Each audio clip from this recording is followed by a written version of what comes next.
Hey there, Empowered Tribe. It's Angela T. Moore. You are getting ready to experience the next episode of Empowered, a health and wellness podcast where I share my personal journey of health and healing, tips for mental and physical health, interviews with health and wellness experts, and those bold enough and vulnerable enough to share their own journeys to empower you to succeed in yours. We know that life can be rewarding. It can also be challenging. It has its ups and downs, highs and lows. I learned that with a strong mind and a fit body, you are better able to grow through and grow from whatever life throws your way. My goal is to share journeys of health and wellness, as well as tips and information from extraordinary people all around the world to help you live an empowered life. My guest, Mark S. Lee, is President and CEO of the Lee Group, an independent integrated marketing consulting firm focused on providing marketing, branding, and communication solutions to clients. Additionally, the Lee Group provides training and development to organizations in the areas of branding, rebranding, and communications, and has advice on how to effectively implement it in an integrated fashion. The Lee Group also offers professional development opportunities, including executive coaching, to those looking to elevate their careers. In this episode, Mark and I have a frank and honest discussion about social media. As Mark explains, social media is essential for success. However, it must be an accurate representation of your brand and your business. Posts should be planned, purposeful, and intentional. By strategically marketing your business through social media, you can not only attract new customers, but also build relationships that contribute to the success of your business long term. I hope you enjoy the episode. As a mental health counselor, integrative health coach, and business professional, the topic of social media and the pressure of maintaining a social presence and the impact of social media on people's personal and professional lives is often a topic of interest. I recently saw that a post that you shared linking to an interview you did on CBS Detroit, and you were talking about the importance of social media for businesses, in which you said that social media should be a part of everyone's business. I want to take this opportunity to kind of talk to you about that. Why do you believe that social media is an essential part of doing business? Yeah, times have changed. And, and if you don't change in terms of your business, I like to tell the story that if you don't change and evolve as well, you're going to eventually going to be leapfrogged by the competition. Additionally, not only be leapfrogged by the competition, ultimately you could go out of business because you're no longer attracting new customers. So why should social media be a part of your strategy? Why is it important? Let's go back years ago before there was social media. There was this thing called traditional media, TV, radio, and print, for example. And the networks, there were only three major networks, ABC, CBS, and NBC. That was years ago when I first started my career, first came out of business school. That was up against me. Let's fast forward to today. There are so many options right now. And as a business owner, we're not exactly sure sometimes where we need to focus our resources.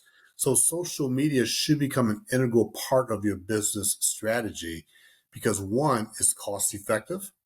Number two, it allows you to fish where the fish are. Number three is just the future direction of doing business. And so if you want to attract new customers, continue to grow and elevate your brand, amplify your key messages, I tell all businesses, whether you're small, medium, or large, that you need to integrate social media as part of your overall business strategy. Now, you said something that I was going to actually ask you later, but I'm going to actually ask you this now, because one of the things that I recognize is that oftentimes business owners feel like they don't have the money, the resources to invest in social media, and they try to operate on a very limited marketing budget. But one of the things that you made I think, a very significant point of saying during your interview was that social media is actually a very, as you just kind of allude to, is a very cost-effective method of marketing. Why so? Why is it? I mean, I understand that, but for someone who is contemplating on whether or not to get into social media marketing, why is it a cost-effective method of marketing your business? Because the infrastructure is completely different than when you have traditional media. right? So, Mhm. for example, traditional media, you have hard costs and you got to Mhm. pay the cost for people, for example. So you have already built in costs associated with that. So therefore, the cost for you to begin to implement a traditional media strategy is a little bit higher. It's more significant. Social media, you're leveraging technology. The infrastructure is already there. So therefore, the only cost technically is your cost. In this case, Marquez Lee and Angela T. Moore, is our cost to develop and implement a social media strategy. Now, the additional cost could be if you choose, this is purely your choice, if you choose to hire somebody to manage that for you. So that's the biggest difference. And the other part is when you think about social media, it's a keystroke, right? It's your keypad. And once you establish or set up a social media post, you schedule it, you send it out, and there's no additional cost to you. A lot of, Angela, a lot of entrepreneurs and small businesses don't understand that. They think there's a significant cost associated with social media. The reality is it's not. And if I could digress for 1 second, is that people think, and I love what you just asked me about the cost efficiency. They say, Mark, we see you everywhere. We hear you everywhere. You're across all these different media platforms. You must have a huge marketing budget. The reality of the situation is I don't. But what I've Mhm. been able to do is I've been able to effectively integrate it as part of my overall marketing and communications strategy in a cost effective way. So if you can change your mindset, understand parameters and the cost efficiencies, it will allow you to get your messaging out in a cost effective manner. Yeah, yeah. I think we have to think about things differently when things change. That I, sounds so simple, but oftentimes we don't do that. We want to think the same when things have changed. And then when things change, you have to think in a different way. I couldn't agree with you more. And I ran into someone not too long ago. That's a great comment as well. I ran into someone not too long ago. Ready for this? Here we are in 2024. Yeah. And I asked them about their business strategy. And I said, do you have a website? No. Mhm. Okay. Are you on social media? No. So I'll ask a very basic question. What's the next question? Well, why not? Mhm. And their philosophy was very simple. They said, Mark, I've been doing business like this for so many years and I've been very successful at it. And I still believe in the face to face interaction. Mhm. Okay, that's fine.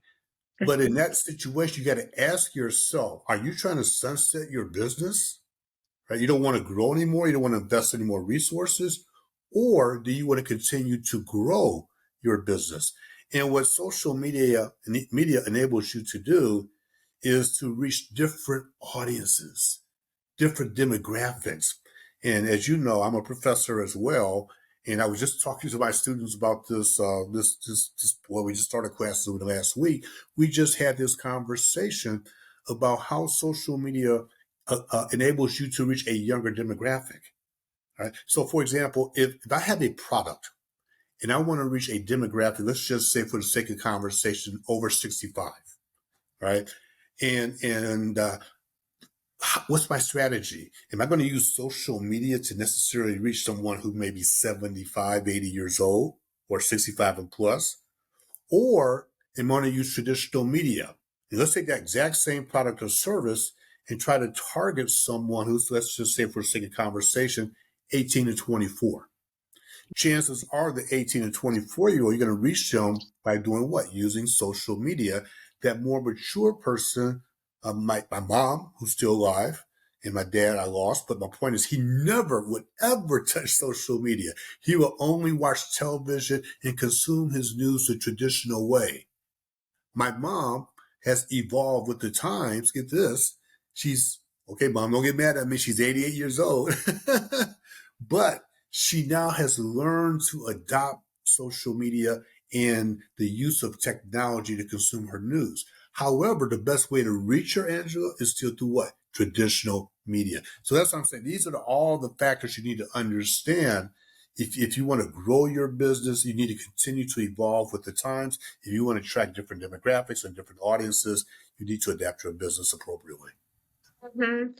You made me think of something that I was researching prior to the interview today, and that's the importance of understanding who your target audience is.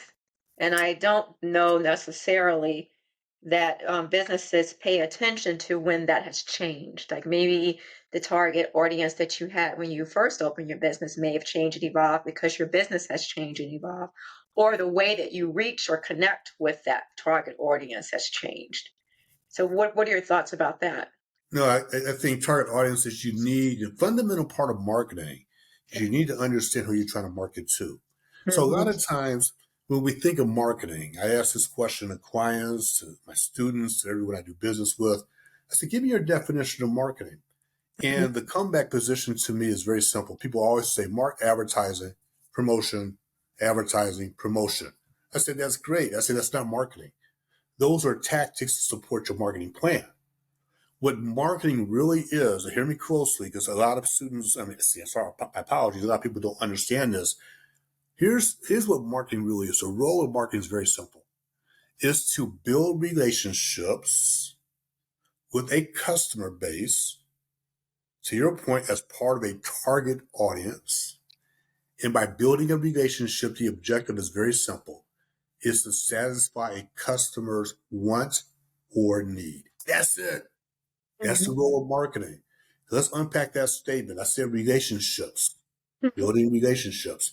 Number two, I said with a target audience. And then the last part of that, which I didn't allude to, is beginning to communicate with those individuals about your particular product or service to fill a specific need. All right? So to your point, target markets have changed. Target audiences have changed. We need to understand that the traditional family has changed. There's no longer a traditional family per se. You need to understand that from a business perspective. We need to understand that younger demographics, younger target audiences have different expectations than you and I. The way that maybe we were raised, the way that we consume products, for example.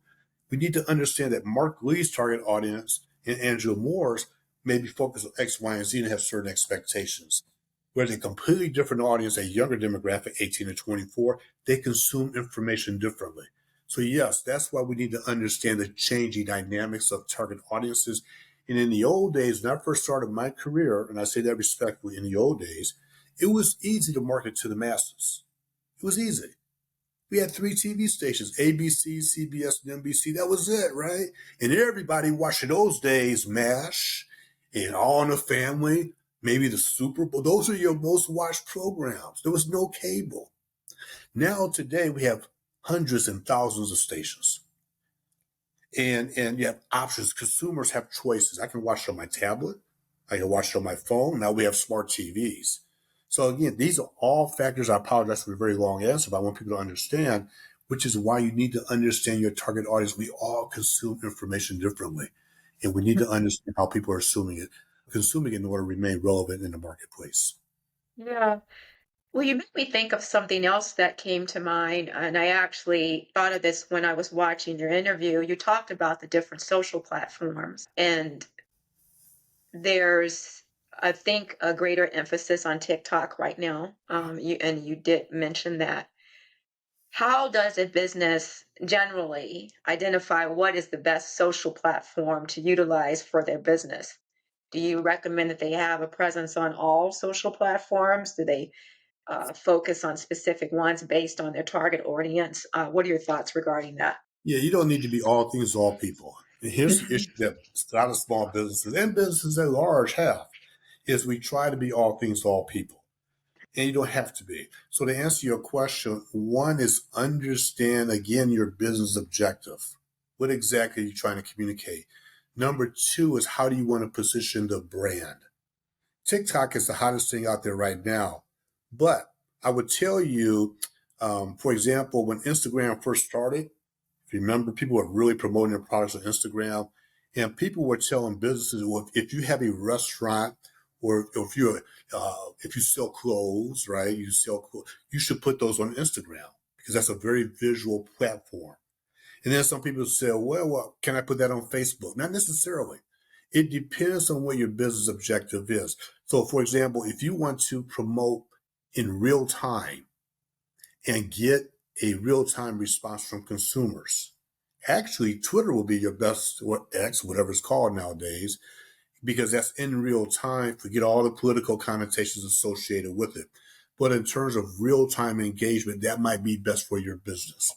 If you're trying to position your brand as a very visual brand, Instagram, clothes, showing people wearing clothes or consuming food, Instagram might be the best platform for you.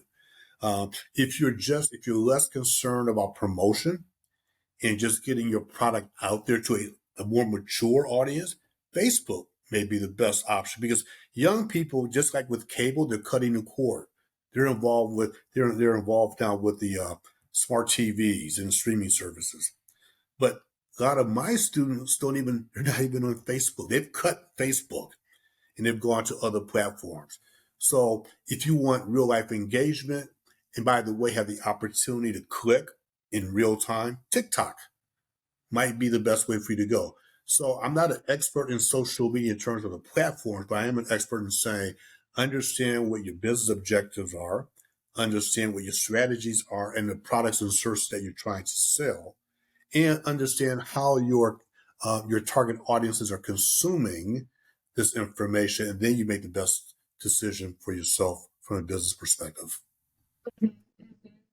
Now, what's interesting is as a mental health professional and understanding how if we're not careful, we can create undue stress and anxiety in our lives. I do recognize that with social media comes a lot of opportunities to create additional stress and to create additional anxiety because you're trying to grow your business, you're trying to build relationships with your potential customers or maintain relationship with customers that you have, and you feel the pressure to do so on a continuous basis. And we do understand that for success, you do need to have consistency. But one of the things that you said that was really, I think, important is not posting just for the sake of Yeah. posting. Yeah, and so really posting with a purpose in mind. And I think with that purpose, then you can be more intentional about why you're posting and when you're posting so that it's not a stressful situation for you. What are your thoughts about that? Posting for the sake of posting, I do not recommend. Mhm. For a couple of reasons. One, and let's make sure we unpack this conversation even further. Your social media platforms is a direct extension of your brand, Mhm. period. And so if you're just posting, I think I made the comment in the interview as well, if you're just posting just to post, that could be incongruent with your brand. And so whatever you post should be very intentional. Okay, you can all go to my Facebook, all my social media platforms. There's nothing controversial there. Okay, I promote either my TV appearances, my businesses, my opportunities, my speaking engagements, whatever. But everything's very intentional and it ties directly back into the Lee Group. So I don't just post just to post. Every post that I have has an objective. So I would encourage your viewers to do the exact same thing. Don't just post just to post because a lot of times when you do that, you're still missing the audience you're trying to reach. That's why you have to be very intentional. Make sure that whatever post that you have will tie directly into your business strategy. And don't ever separate your social media posts from your personal brand. They are so interconnected. And I am so self-conscious of what I post and how I post it. I know, I guess, Angela, you're a very high-profile person. You've done very well for yourself. I guess I'm a Mhm. high-profile person. People take what we say and they take it seriously. So therefore, my social media platforms are integrated with my brand. It helps me to elevate my brand, but I'm very intentional with what I post. Yeah, I definitely am. I feel like I have a responsibility to, Hmm. yeah, because of my clients and my customers, and because at least from a mental health perspective, because I am a mental health therapist, when people are reaching out to me for specifically that, they're doing so because they feel like they have somewhat of an understanding of who I am and what Yeah. I present myself to be. And if I misrepresented that, or if I presented myself in an inaccurate way, the person that they're trying to connect to is not the same person. So I think I need to be very even more mindful of that than maybe most people. Well, another part of what you're saying, you're right. I mean, people respect you. They take your words very seriously. And so for those of you tuning in, your social media is the same thing, irrespective of what business you might be in. People are looking to you for information, for your expertise. Here's another mind-blowing statistic. You've heard me say this before, Angela's heard me say this. Uh, the average attention span of an adult is 7 seconds. That's it. In the old days, 20 years ago, was 30 seconds. In 2024, 7 seconds. So the attention span of a goldfish is 8 seconds. So you ever watch a goldfish in one of those fish bowls? What do? They swim up to the side of the fish bowl, right? And they stare. And after 8 seconds, what do? They swim away. So my point is the average attention span of a goldfish is longer than that of a human.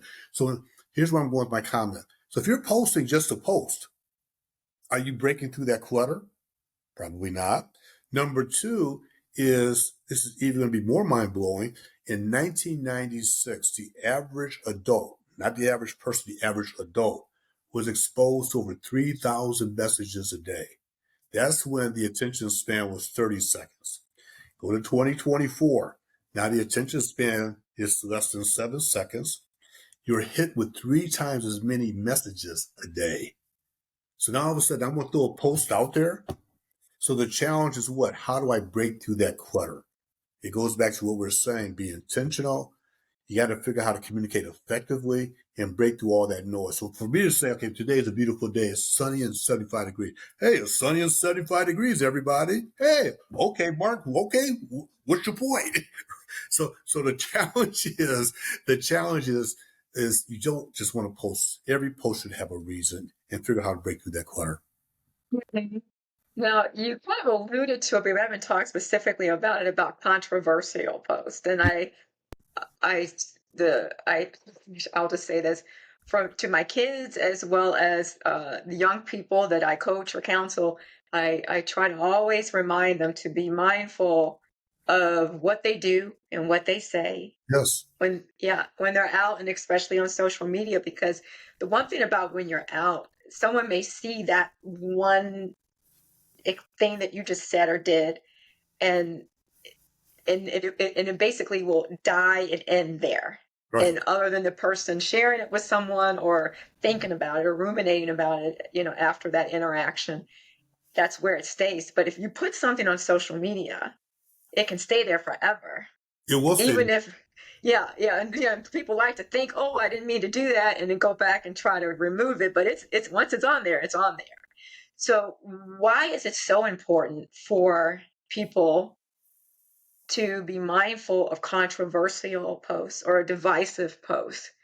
Because I could see how someone could say, well, if I do this, if I post this, if I say this, it's going to get me a lot of likes. But the detrimental consequence to your brand and what can be held against you later, if someone was to see that, can be, you may not be able to recover from that. What are your thoughts about that? Let me ask you a question. What's more important?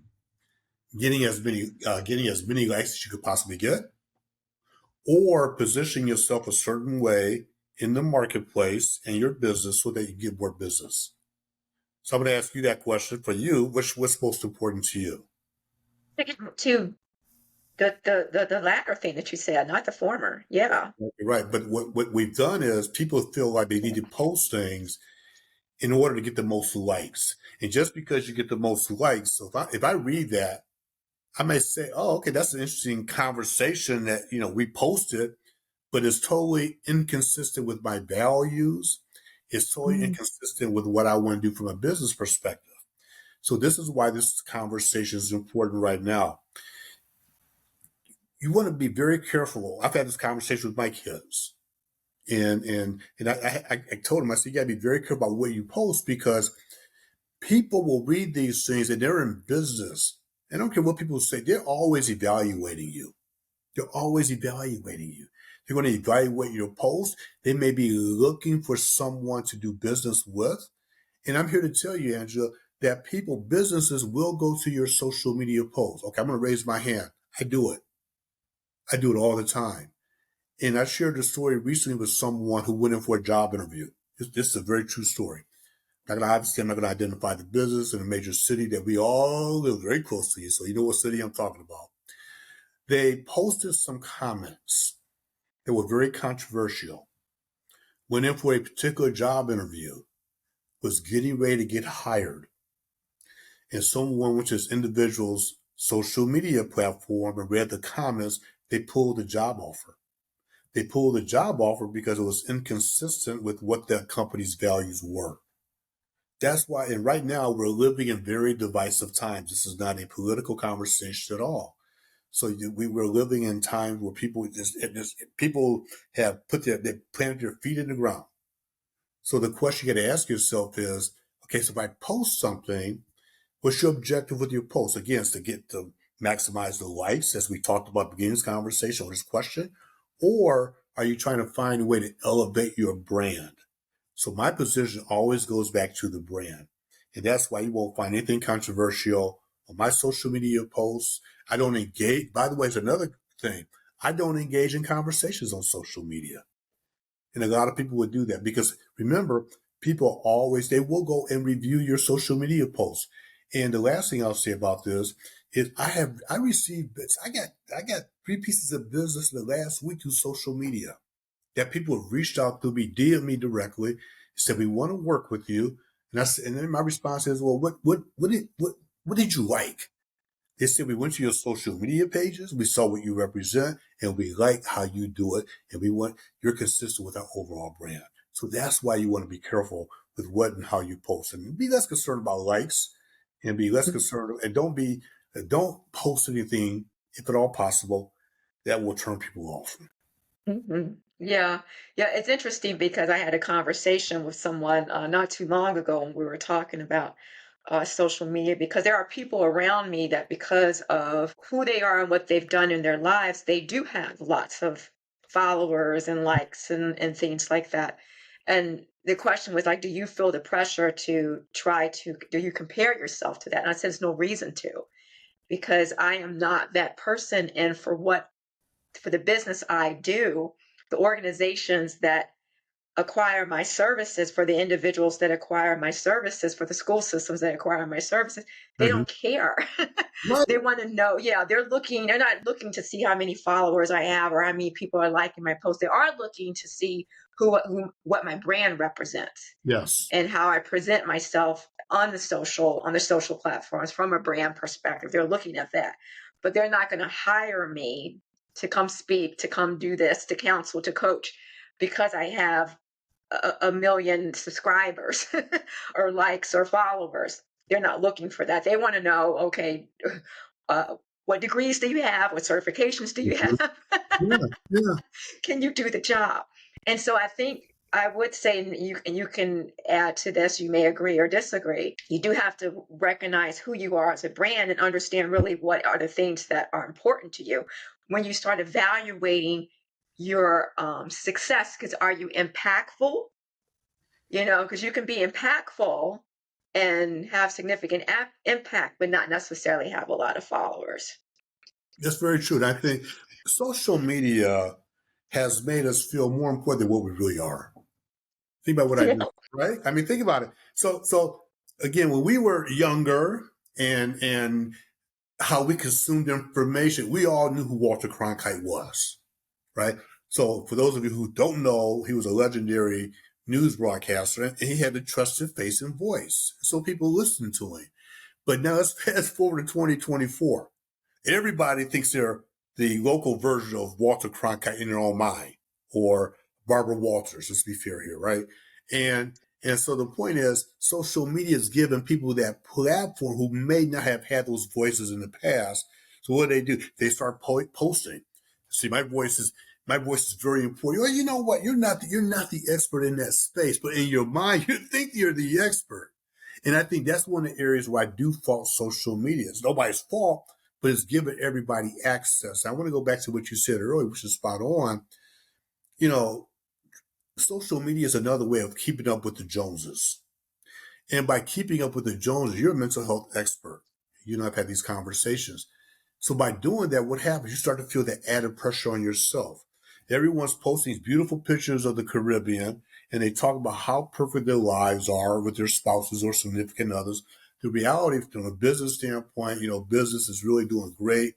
they post all these phenomenal photos with the clients and this and that. But the reality is that may not be the case. And so if people start comparing themselves to that, there's that added stress. There could be those mental health challenges. And oh, by the way, are you really keeping up with the Joneses? And I think that's why, if you take nothing else away from this conversation, be careful of how you position yourself and how you use social media, and make sure that you're very strategic, because it can be detrimental to you as well if it's not used correctly, for sure. I had a wonderful guest some weeks ago on the show, and he said comparison is the thief of joy. Yeah.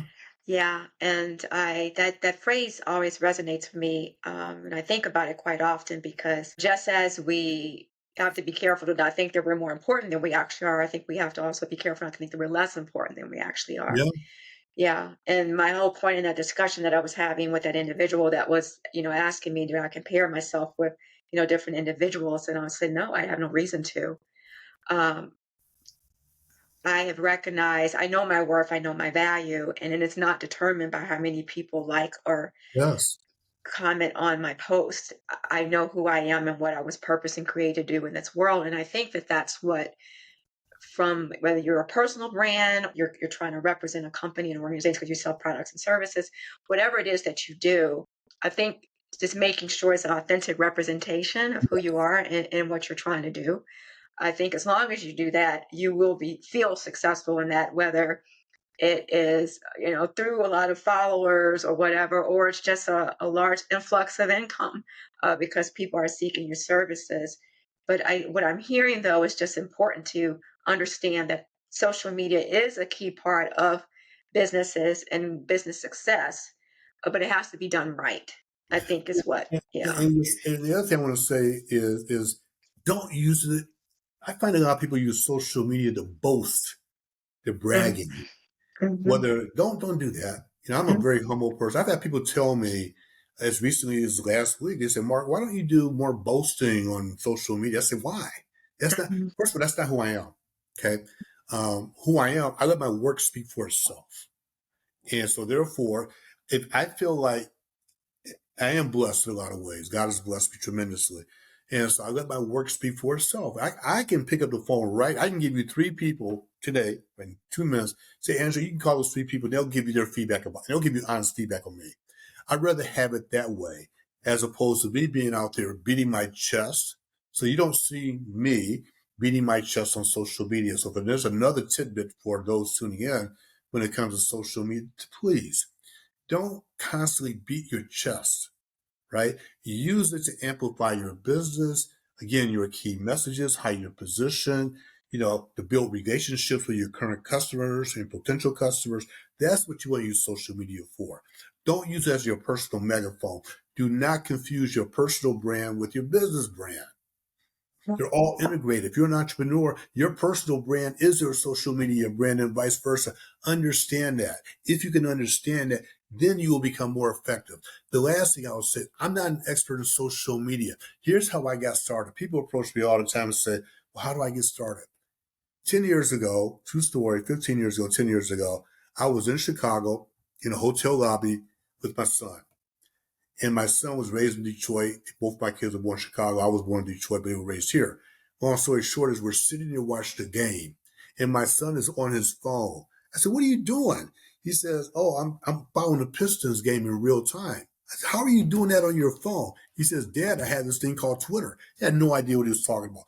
Right then and there, he took my phone at this hotel lobby. We watched it and set me up on Twitter. And then he went home, he started calling me. My daughter said, Dad, you do that. So my point is my kids were the first ones. I wasn't an expert. I was intimidated by it, but they made me feel at ease. And because of them is when I first dipped my toes in the water. And it's been nonstop ever since. So people think I'm a social media expert. No, what I've done, Andrew, is I educated myself. And my kids were the first ones to get me going in social media. So for those of you tuning in who are not comfortable with it, hey, I'm your witness right here, right? It's fun, but just be smart when you use it. It can help you take your business to the next level. Yeah, yeah. Well, I think what you speak to, and then I want to give you the opportunity to give some final thoughts before we end, Sure. is that you evolve as your business evolves, and as your, as in your business, because understanding that your business and who you are personally in your business when you're an entrepreneur are should I say, connected. Is Hmm. that as you grow and as your business grows, of course, the way that you communicate with your customers has to grow and has to evolve as you do. And that's what I think that we're speaking to. But I think it's still, I think it's important what you have definitely emphasized throughout the whole interview today is to understand that you got to do it right and you got to do it with purpose. Well, and I guess my closing comments would be just what you just said. Mhm. Do it right, do it with purpose, be intentional, don't rush it, don't worry about what the Joneses are doing, but do what's best for you. That's the simplest piece of advice. And again, the way we started this entire conversation, go a complete 360, is focus on business evolution, evolving your relationships, and realize business does not stand still. It's not going to stand still. So what's hot today in 2024, we have no idea what's going to be the next big thing in 2025. But I would encourage all of you to continue to stay on top of the trends, do a little bit of research, and begin to dabble in, if it's not part of your business strategy, try to make the right connections with the right people and somehow have it become an integral part of your business. And you'll be pleasantly surprised by the results. Most definitely. Well, thank you so much for taking time out of your day. I always say to share your purpose and your passion and just share all your knowledge and wisdom and experience with those that are going to be listening. And you've always been a great mentor to me, so I really appreciate you. Well, let me say this. This is always an honor to be on. I like to say Angela Timor.